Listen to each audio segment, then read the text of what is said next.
ఆళ్ల సరస్వతి, వయసు 60 సంవత్సరాలు, door number 4-23-1A, Mutyala Reddy Nagar, 8వ లైను, గుంటూరు, ఏపీ. 6-10-2022న వారు స్వయంగా వ్రాసిచ్చిన అనుభవం. నా పేరు ఆళ్ల సరస్వతి. నేను గుంటూరులో ఉంటాను. నేను బాబా మందిరానికి వెళుతూ ఉంటాను. నాకు బాబాతో 20 సంవత్సరాల అనుబంధం ఉంది.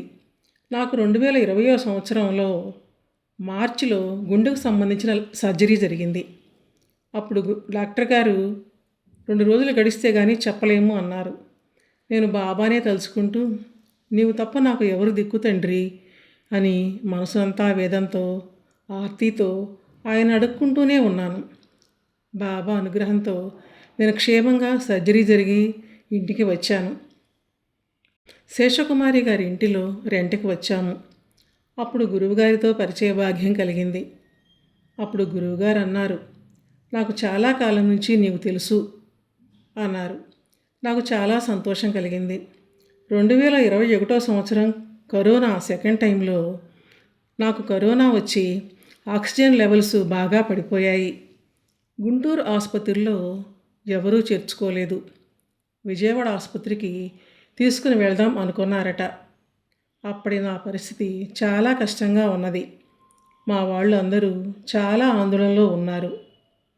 నేను విజయవాడ అంబులెన్స్లో వెళ్లే ముందు సాటి సాయి బంధువు నాకు ఊదీ నీరు తాగించి నుదుటను ఊదీ పెట్టి, బాబా చిత్రరాజం చాలా చిన్నది ఊదీని నా చేతిలో ఉంచి, బాబా నామస్మరణ చేసుకో అని చెప్పారు.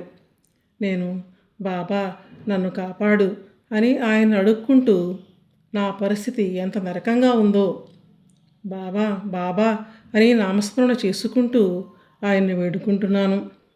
అంతలో నాకు స్పృహ లేకుండా 3 రోజులు గడిచాయి.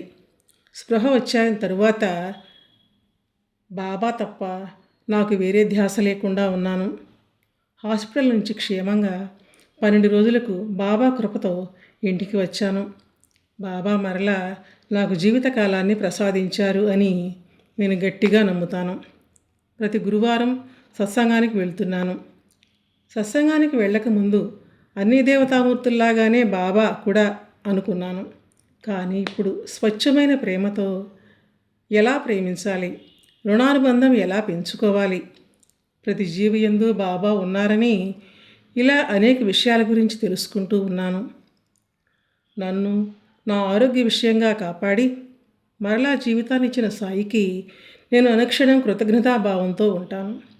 గురువుగారు నీవు నాకు తెలుసు అని అన్నప్పుడు సాయి బంధువుల్లో నేను కూడా ఒకదాన్ని అయినందుకు నా మనసులో చాలా సంతోషం వేసింది.